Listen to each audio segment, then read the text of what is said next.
In a world full of scripts, he built his edge on real connection. Welcome to Rise to Lead, where unique perspectives redefine leadership. Welcome to Rise to Lead. Today we're joined by Richard Blank in Costa Rica, an entrepreneur and dreamer who loves and lives to inspire others. And that's why we're here together. So Richard is the Chief Executive Officer for Costa Rica's call center. He says of himself that he was born an entrepreneur and dreamer. To him, Mm. inspiring is a spiritual journey. Richard, welcome to the show. Regina, so happy to be with you and your audience today. I have so many things to share. Yeah, I can't wait to hear them. And really, really delighted to have you on. So thanks for Cool. coming on. My pleasure. Richard, you're all about inspiring. And I'm curious to hear more about that. But first, share with us what inspired you to open a call center in Costa Rica. So, what's your backstory? My backstory is getting past parents' guilt and expectations and living a free life that was a little responsible. I knew my own tastes. So when I was growing up in Northeast Philadelphia and graduated the proud Abington High School, my friends were going into medicine, engineering, law. I love languages, just like yourself, Miss Regina. You speak Yes. multiple languages. And so I loved Spanish. It was my favorite class, and I doubled down. I became a Spanish major at the University of Arizona. And so, like yourself, Regina, sometimes you build on momentum. You have a groove in your step, you're feeling all right. You're having a good day. And so every day to me felt like a Saturday. I was getting reinforcement from the Spanish. I didn't know what I was going to do with it, but I knew it had a plan. And when I was 27, a very good friend of mine asked me to come to Costa Rica for just a couple months, teach English at a call center. I've never been to a call center. You and I hang up on call centers, when they call us. And I got to see the inside, not from the sea level, from the inside out. And 2 months turned into 4 years, my friend. I decided to stay and I learned the business, but I learned it the smart way. It's almost like that movie Brubaker with Robert Redford, He was the warden of a jail, but he was with the prisoners in the beginning. And so I almost undercover bossed it. I learned what it was like to be part of the crew so you could extend empathy. You can put yourself in their shoes. And then at 35, I threw my hat in the ring, started my company with one seat. Here we are today with 150. And it's been a great run, and I count my lucky stars. It should have never happened. And so, why am I smiling? Because I'm living a dream. I mean, I followed through on childhood interests, made it into a career, and somehow was able to put it all together. And so, yes, that's why I'm here today, rising to lead and sharing it with you and your amazing audience. Wow, it sure sounds like a dream life to me. And yeah, I do love your story because I've, you know, as we always like to say, reinvented myself many times in different places. But it's Yeah, really about getting closer to who you are, right? And mm, to get to that essence of who we are.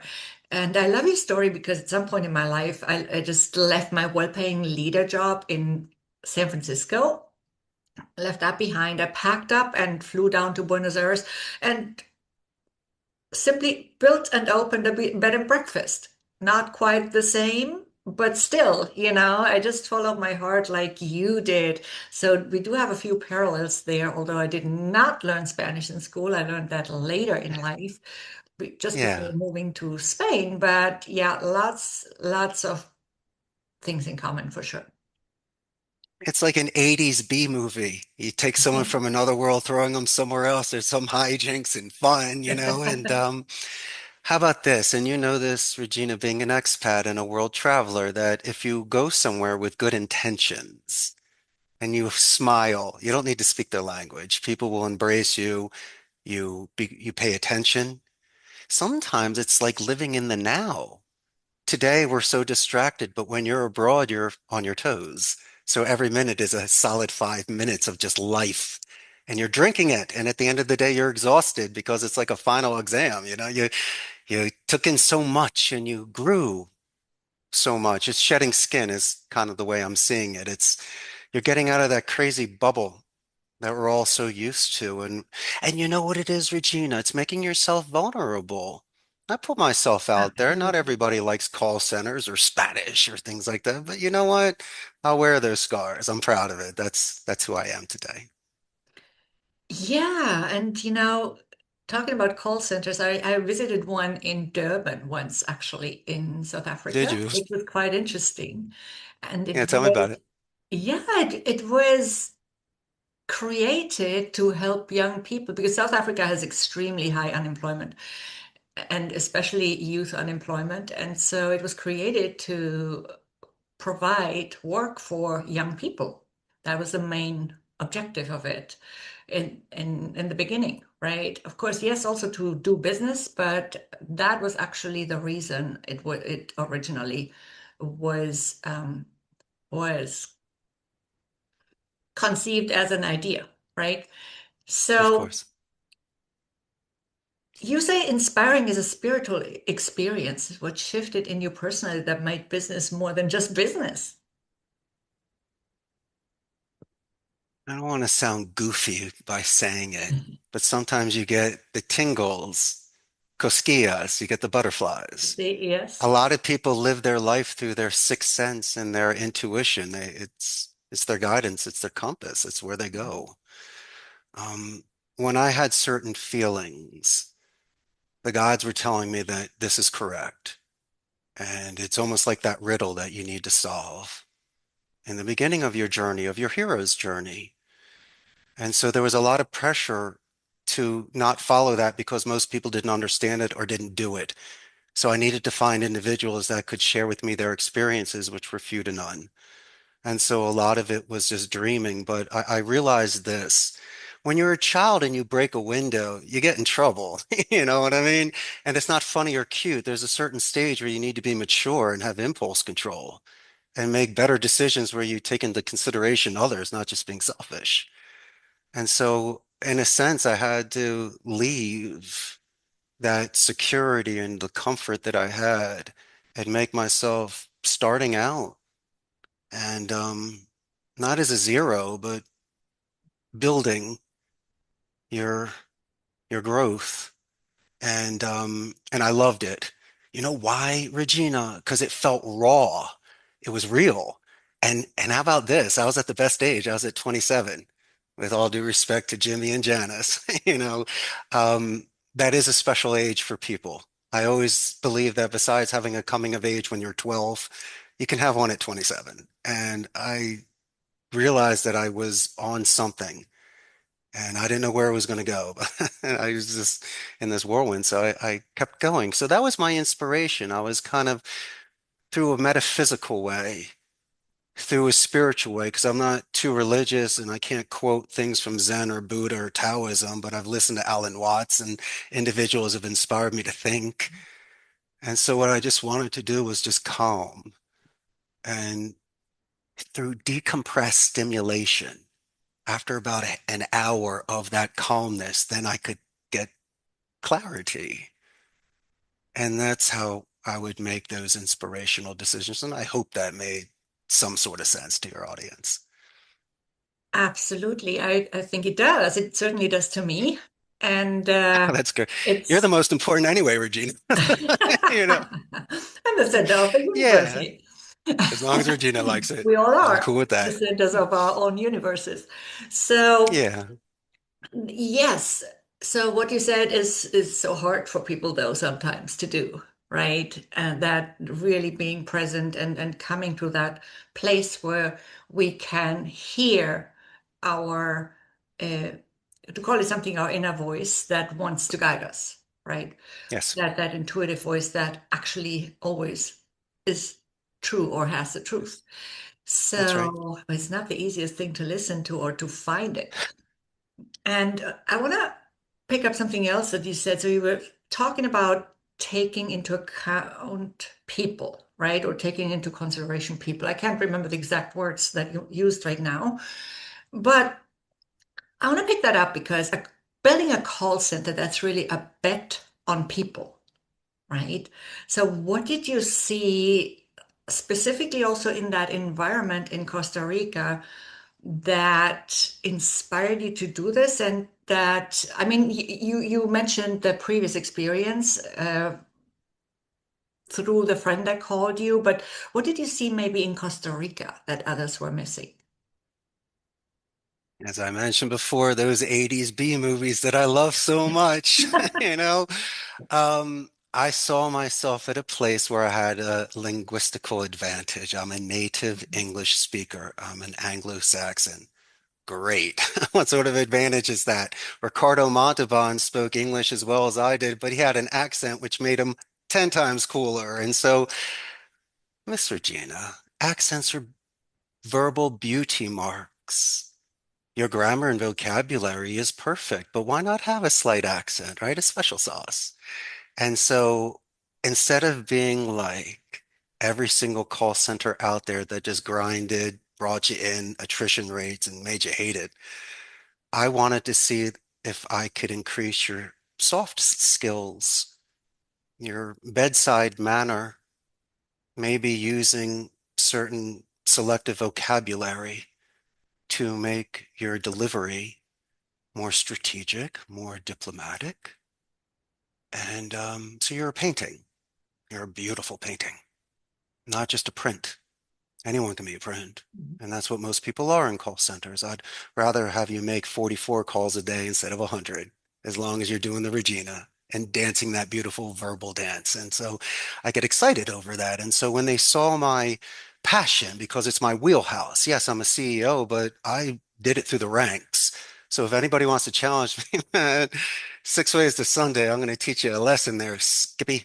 So I was able on the first day to bring them into a training room. And prior to any phone call, the first 2 hours was with me. Besides playing pinball in the games room that I had for recess, I extended my time. And the first question I asked was, did any CEO of a call center ever train you? And most of them didn't raise their hand, so I earned respect. And secondly, I spoke some Spanish to them. Second, respect. Show their, and I know the subjunctive tense. I can conjugate verbs. I know the bad words too. But the third was I made it fun.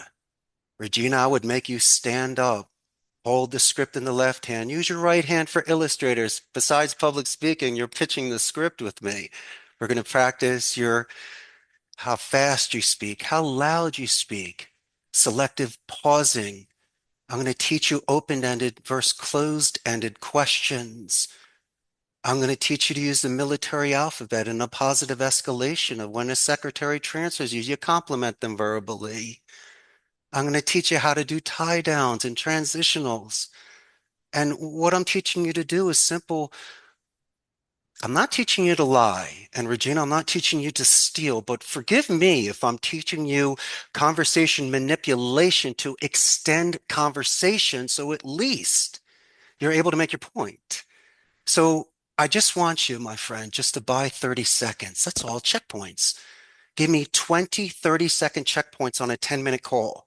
And if you do that, it flows. You'll get your conversion. You'll at least get what you need from the call, but you need breaths, you need turn taking, you need checkpoints. And I teach these things. I love these things. And when I see a 22-year-old kid have a breakthrough on the floor closing a deal, I realize, my friend, that I passed that flame. That kid's going to have that for the rest of his life. And I did my job. And so, Regina, our generation, proud Generation X, we pay it forward. That's what we're here to do today. Not to scare you, get you to cry, or make you feel like big boss. I don't need any of that nonsense. I'm a guest in your country. I just want to pay it forward. And so when people come back after a payday or from a Friday to a Monday and they still come back to work, yo, Regina, they came back. They didn't quit. You and I must do something right. And so I think the market speaks. I think the more that people stay with me and the fact that I've had this longevity, I don't know what to say except, oh, thank you. That's all I can say. Yeah, and it's a type of conversational intelligence that you teach, right? There's actually a methodology that is called conversational intelligence, but it's, that word or that term came to mind when you were describing it, and it sure sounded like fun, which is so, so important. My motto is always no fun, no gain. So I threw the Exactly. no pain, no gain out a long time ago because I don't really believe in it. I just replaced it with fun. So I totally agree here. Yeah, you don't need to be Yeah, mean. exactly. No, this sounds very exciting. Now, Yeah. a call center is often thought of as a high pressure environment, right?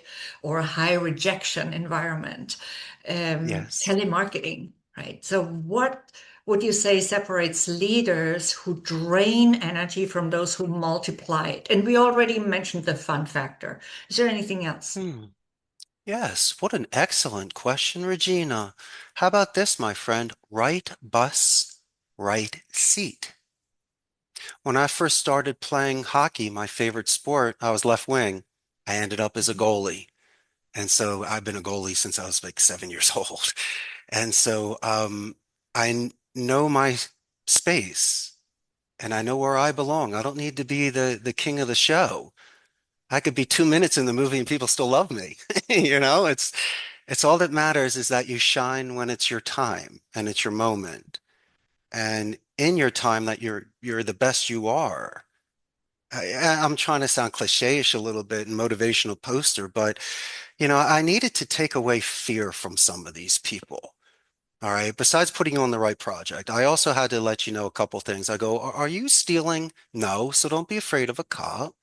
Are you cheating on a test? No. Don't be afraid of the teacher. Are you showing up on time and making your phone calls? Yeah. So why are you afraid of me and Regina? There's an expression in Spanish, borrar y cuenta nueva. It means clean slate. So listen, man, don't judge me on your last boss that yelled at you. He was just a mad guy that drank too much coffee. And I'm not going to treat you like Billy that didn't come to work on time, got stoned at lunch, didn't make his phone calls. That's not right. So as long as you call the balls and the strikes and you know someone's name and you compliment them when they do well, the time that you need to make a suggestion, you do it privately, but you've earned those times of sincere, legitimate compliments to say, listen, you need to fix your tie, and you forgot to do this on the call. And so I've been able to get that as well. And I guess the third thing, and it's a very interesting way to look at it, believe in romantic deaths.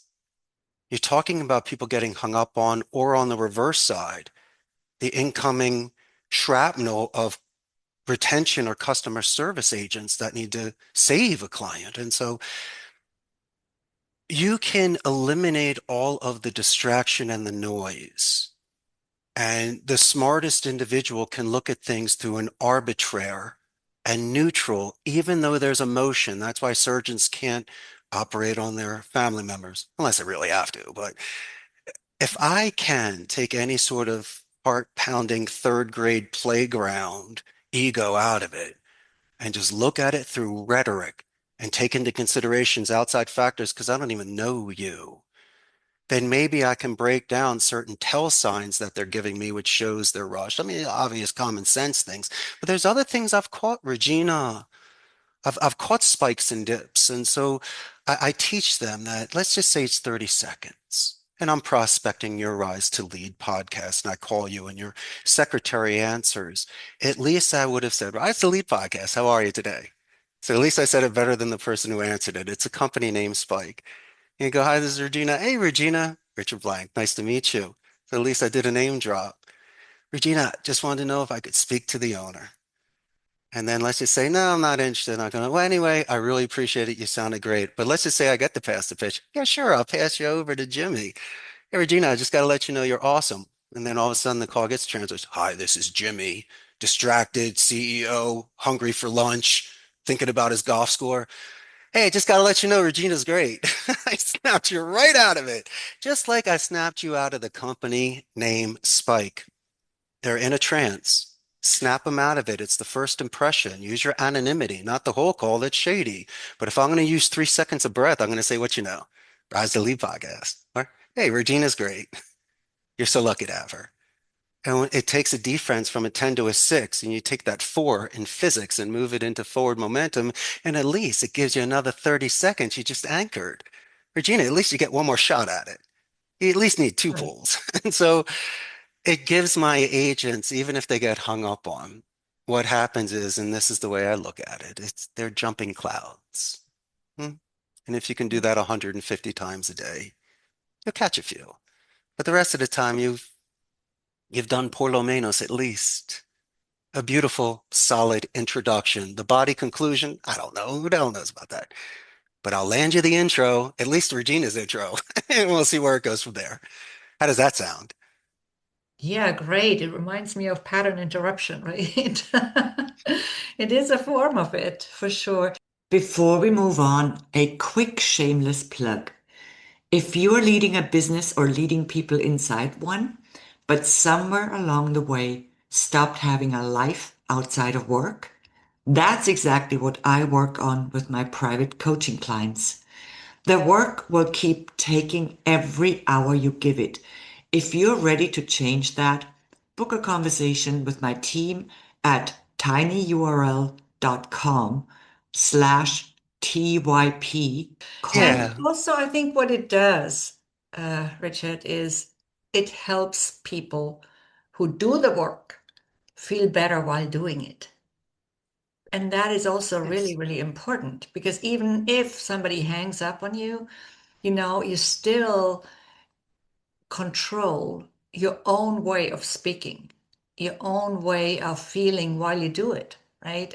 And as we know, our body posture and our gestures have an impact on our state of mind, how we feel, and certainly also our words and our way of speaking, I would argue, Oh, of how what we an feel interesting ourselves, I'm saying. observation. You ever see the movies when people stand, or when you're in a really good conversation, Regina? You'll pace the whole house, won't you? You'll walk like 5 miles on the phone. Yeah, I agree with you. You're more animated. It adds to it. Absolutely. Okay. So, of course, we need to touch on AI a little bit because we are in the age of AI becoming more and more present in our lives Sure. and work. Okay. So, with AI reshaping communication in a certain way, right? Which human skill do you believe is becoming even more valuable these days and why? One word, empathy. Your AI can gather better than us. I saw a video the other day of this machine running a half marathon. They crushed us. So yeah, Mm. machines are taking over. They'll do non-voice support. They'll be phenomenal in chat, email, and texting. They'll even get better on robocalls where it's not uncanny valley, where they sound almost like humans but still freak us out. The IVRs, the integrated voice response, where you got to say something, press, it's frustrating still. They still don't get your address or your bank number or something. They'll get it 5 to 10 years. But what they're never, ever going to replace is pressing zero, getting Regina on the line, me being a client for 15 years at the Rise to Lead company, and me telling you how much I love the company, or me telling you a problem with my family, and that's why your business is so important for me, or I need help because something got turned off, and you're frustrated. So some of the accounts I've had have had to deal with debt settlement and law firms, and things were, and even the medical field with doctors and nurses and stuff. And so sometimes you speak to people that they're having their worst day of their life. And so you think it's a 5 minute call. We've had calls that have lasted over an hour because people are trying to fill out a form for an attorney for a class action lawsuit, and we got to walk them through pages because they couldn't handle it. And so hats off to anybody that is able to extend such beautiful electromagnetic energy to somebody else. I mean, it's draining. It's either energy givers or suckers, but there's nothing wrong with extending empathy. And so um, these computers can look like us, talk like us, or whatever. But if I really need to speak to my friend Regina and share something that is so important to me, This person will take the time, we'll look at each other, we'll get through it together. And I think that's priceless. And so you'll see the guy at the town square that plays the violin or draws your silhouette, they're going to be considered rock stars in the next 10 years. Absolutely. Yeah. I talk a lot about compassion, which is sort of similar to what you described in my work. And it has also to do with heart-centered leadership or heart-led leadership, right? That's right. You mentioned electromagnetic energy, and that's how we connect with the rest of the world and people through our hearts. Yes, So I really love that. Let's talk me about too. conflict. Or did you want to add Okay. anything? No, I just wanted to say, Okay. yeah. You Okay. brought up a good point. Sounds good. I'm allowed to say that. Come on, Regina, you bring up great points. Okay. Yeah. So let's talk about conflict. Uh, what is a conflict that you're actually glad it happened in your life because it might have made you a better leader? The first time somebody left the company, Hmm. I thought everyone was going to be, when you hired them, they were there for the next 40 years. I didn't realize that my industry had the largest attrition rate of 300%. And so when the first guy left, he looked like Shaggy from Scooby-Doo. I said, "Why are you leaving, Shaggy?" No, I'm only kidding. But I couldn't believe it. I took it personal. I felt I did something wrong. I went above and beyond. And when he left, one of the guys that was in Costa Rica longer than me, that I was renting the call center space from when I first started my business, pulled me aside and goes, "Richie, you got to realize something. The kid's 22 years old. His girlfriend works at Amazon. That's why he's leaving. It's got nothing to do with you. He loved you. He even told me, and he felt bad. You're lucky he even came to you. Most of the guys just leave." And I said, "You're right." He goes, they have family issues, they have money issues, they have health issues, they have mental issues, they have a million issues they're not letting you know. So I realized that I needed to change my mindset. And so if I did everything I could, if I was not disrespectful and I played by the rules and you just left without even saying goodbye, that's on you. But I also learned a huge lesson, Regina, that if you sense it, or anything you need to hedge your bet. When you're hiring for 5 people, why don't you bring in 9? Because 2 won't show up on Monday anyway for the training class, and 2 people are just going to quit anyway because they're not going to want to do it. And then you're stuck with your 5. I know my stuff. And if someone starts coming in late or missing work, then they're obviously going on job interviews. And so then you find that replacement, or you constantly have people coming in that you can interview to maybe boost up the team. So but I had to realize that if I spent time with somebody, half an hour to even a month, say you spend 5 hours with someone and then you never see him again, that's just the price that you pay, Regina. I'd rather me do it than just pass it off to some mid-level trainer that doesn't do it as well and doesn't represent our company in the best light. And so, and then guess what happened? And this is the beauty of it all.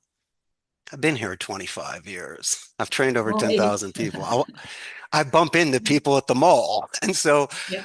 all of a sudden, it's like you run over, Richard, Regina, haven't seen you in 8 years. How are you? I'm not angry at you. I know you left. And so you're like, listen, I just got to let you know. I'm sorry for leaving the way I did.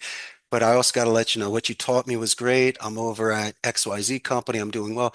And you were one of the best boss I ever had. You always treated me straight. And I realized that you were 22 at the time, you're 30 now. And so you grew up. And so of course you made different decisions. So I'm cool with that as long as people are cool with me. And so I've made peace with it, a lot of the things that have happened. And so I think that's the best leader. You need to be stoic. You got to be that lighthouse amongst the raging seas. And so I learned to take deeper breaths, speak second, right? Let you talk. And then make you and then if you really want to know the truth, then I throw in a heavy dose of Philly guilt, Regina, to make you feel super, super bad. Come on, Regina, you know you're better than this. Come on. of course I'm going to use that. And so that I think has been my combination of how I've somehow become a leader for all these years. Okay, yes. And sometimes people leave because they are ready to grow in a different way. I mean, Correct. I would never hold anybody back when they are ready to leave because it doesn't make sense. It it's people's lives. I have changed direction so many times in my life and locations. How would I be able to do that to other people or try to persuade them? It doesn't make sense, right? My only thing, Sometimes, Regina, is go just ahead. responsibility. At least give a Mhm. 2 weeks notice or let me know so I can Yeah, replace you. But absolutely. not showing up means that me, you, and our Mm. client, so that's my only gripe for that. Yeah, but that's also a matter of respect, right? So that's it is definitely important.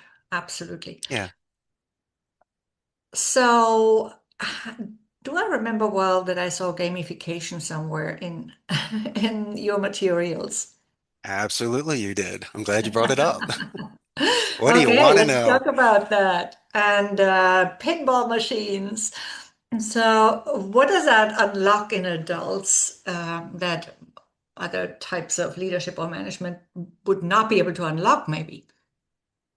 And how do Before you I use answer your it? question, I got to ask you a question, Regina. Do you have a favorite arcade game that you played when we were growing up? I'm more into dance, I have to say. I knew it. You didn't play Pac-Man, did you? You No, you weren't into that. No. See, that's the thing. Girls I'm not a don't play game. Pac-Man or pinball. I know.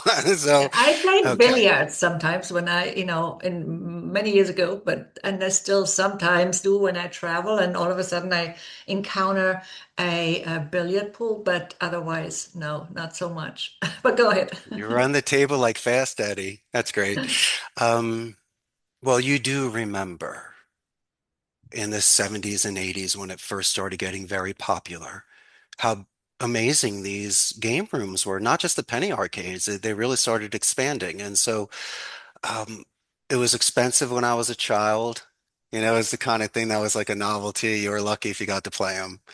And I thought they were beautiful, especially the pinball machines from the 1970s. These were hand painted marquees, play fields, electromechanical, open play fields, beautiful art, just fun and easy.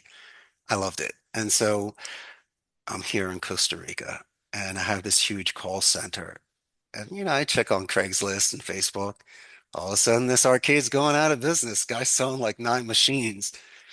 I don't tell my wife. It's better to ask for forgiveness than permission. So, Regina, come on, let's call Billy, Joey, and Tommy. Let's get the truck. Let's go. I got some cash. We go there, we look at them, playing it cool. Next thing you know, we're bringing back machines. I currently have 11 pinball machines, air hockey table, alpine racer ski machine, which is funny, bunch of fighting machines. And so, why do I do this? Because I need a happy medium. I needed to have some sort of safe space for people, and it's not in front of a TV or bringing in a game system that they have at home that they've played a million times. That makes no sense. And so I figure that it breaks down barriers. People from different departments can meet each other. People can hang out with me. I know I'm your boss, but if we're competing against each other, we're on a level playing field. But here's the secret. Two things I've seen. First is haptics. People touch me on the shoulder, which is really inappropriate to your boss. But if they're like, "Hey, boss, that was a great game," I love it. That shows affection, and it's professional. There's nothing that crosses the line. Secondly, when you see somebody laugh, Regina, first you can tease them because they have a funny laugh. They snort when they laugh or something. But the second thing is you see I this do that different sometimes. side of them. No, you don't really. Well, that's a nice laugh. You're not snorting. Go on. Not all the time. I said I do that sometimes. But anyway, go Hold on, ahead. I'm waiting. No, okay. I have to just laugh. Oh, Regina put you on the spot. You see what it did. And so besides you and I are already having fun and we're friends and everything, just it really makes people relax when you see a different face, a different sound, a different energy. And that's when chums happen. That's when friendship happens. And so I've seen people fall in love by the Pac-Man machine and then get married. And they're like, wait, man, by Pac-Man. I'm like, no way. Um, but also, I am giving them an experience of pinball that they will never see. You can't find machines down here. Can't find them. And so just that alone, they can say that, hey, if they ever see it in an old 70s movie or something, they're like, I played one of those, and my boss had one of those. And when my clients come down, they're like, wow, we should put this in my office. I'm like, yeah, you should. I mean, it's showing them how I treat myself, my people. And you need to have a Willy Wonka chocolate river at every company. You got to have something that's a zig and a zag. It just can't be 90 degrees straight lines. That's not fun. You need a place to play.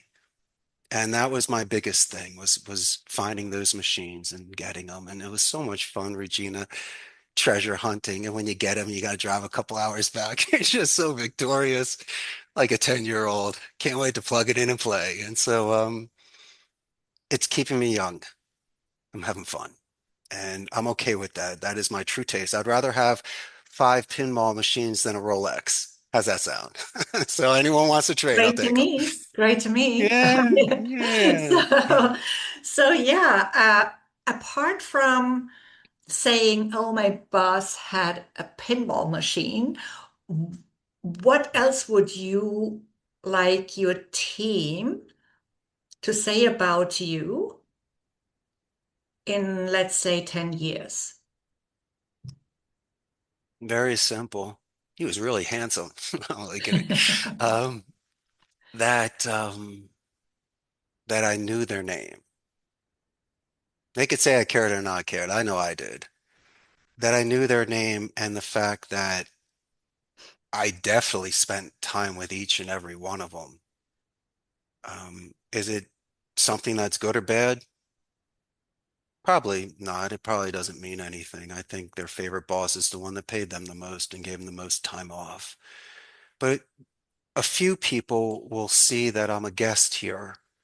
I'm 3,000 miles away from my mama.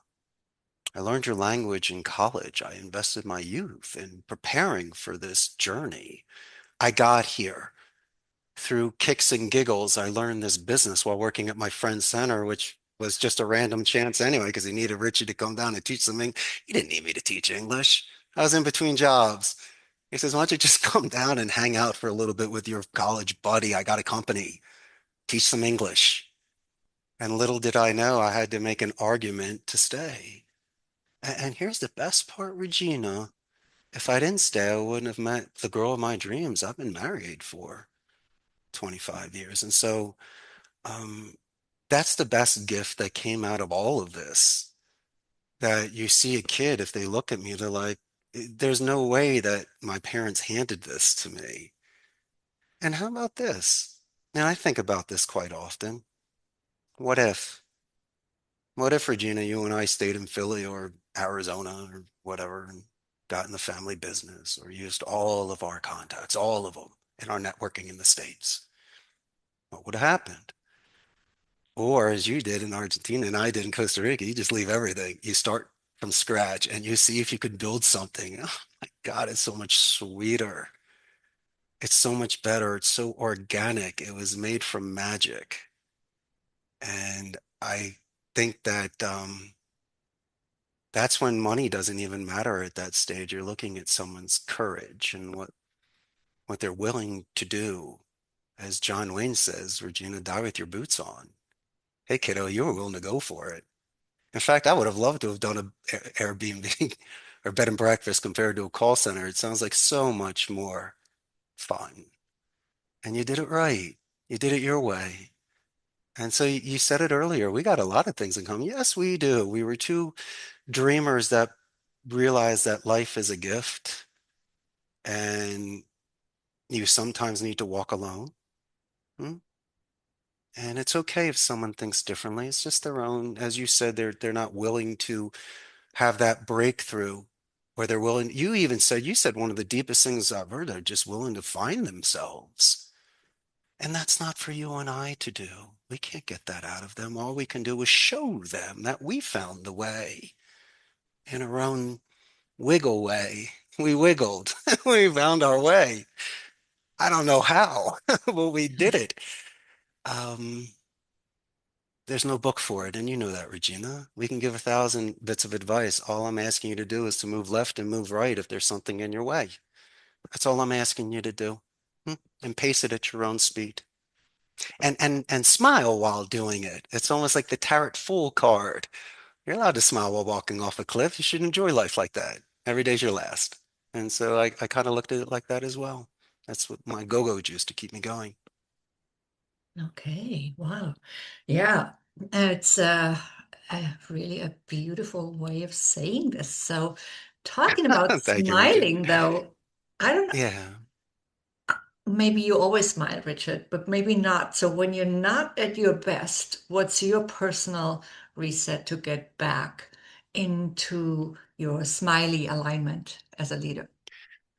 It's kind of tough. I'll admit, Regina, especially since you're a lady, I do sometimes get into an FU Philly mode, and that's not good. I'm a hammer looking for nails. I'll hate everybody. And that's not a good time. That's a time for me to just to walk away from everybody and just hit the gym or do something. But at my age now, I get disappointed more, Regina, than angry. I Mhm. think someone could show manners. I think somebody should calm down or just be considerate. And it's not my place anymore. I really need to choose my battles. I don't want to mess with strangers and things, but I'll be out in public, for an example. And you want to know my 10 biggest gripes? One of them is when people have speakers on their phone at the bank or somewhere. It's not right. Or on a plane or something. Come on, man. Especially with the kid, playing his game. It's not cool and everyone wants to not say anything. Um, Slow, bad drivers. People that take up too much in the shopping carts and stuff. They have it's no situational awareness that no one's around them. And so I don't get angry. I sometimes extend empathy because if they don't realize it, listen, I can go one row over and walk around. Or you can be passive aggressive about it. Regina, you and I can stand there with our cart of food and wait for Skippy to move and just sit there Right. and just shake your head and just do it our way. And so, and it depends on your day on what you want to do. But I'll never, uh, you're hearing me now, I'll never cross that line anymore. It's not worth it anymore, Regina. You can have the parking spot. You Mm. can have the space at the restaurant. You can have the table. It's okay. And so, and you know what's cool about that? The people that notice it will then usually give you the better table. You hear stories about that all the time, Yeah, when you do the absolutely. right thing. And Or so, the seat on the airplane. Mhm. yeah, that's how I get back into my smiles. Or if I'm in a really bad mood, give me some Circus Peanuts candy or something really sweet like chocolate, and I'll be happy again. Give me 2 minutes. Okay. And there are people, slim people, who take up the entire sidewalk because because they I just want to say not they are, they be differently. You know what I want to say with that? They just Of course. they just have a different way of being, and they are maybe oblivious of the world around them. That just is so fascinating to me, though. I observe it and I find it fascinating sometimes. In the past, I would also get angry sometimes, but now I just find it fascinating. But which Like, extreme is it? Is the arrogant one that puts their leg on the chair to be, or the defiant, mean one that puts the bag on just to piss people off? So it's mhm, never the middle. It's either I'm trying to upset you or I think I'm better than you. right, And either way, you're right. I'll catch both of you exactly, later. You win. exactly. Good for you. And so it's a better way to keep a happy tone, to maintain that tone. So true. Now, wow, Richard, this has been amazingly inspiring. Thank you, So, Regina. Where can people find you online, Richard? You can find me at CostaRicasCallCenter.com. And also I have a YouTube page where I share clips of videos. Or my largest suggestion is just to buy a plane ticket and fly down and come visit Costa Rica. I'd love to see people. And Regina, I can't thank you enough. I had the best time. I know I went off on some tangents and went here and there and everywhere, but look what you bring out in your guests. You always bring out the best. Thank you so much for that. I do my best, and sometimes it works more than other times, but That's right. Or at least it but did today. that's the fun of it, right? And I just really also have a lot of fun with it usually. So again, thank you so much for your incredible insights, for being adventurous enough to create your business, Richard, and to everyone else listening. Until next week. Before you go, stop postponing your own life and start leading it. If today's episode resonated, don't let it just be a nice idea you had on a walk. Book a conversation with us at tinyurl.com/TYP call. 90 days is enough time to go from running on autopilot to running your own days again. Thanks for being here, and I'll see you next time. If you enjoyed this episode, hit subscribe, share it, and join us next time.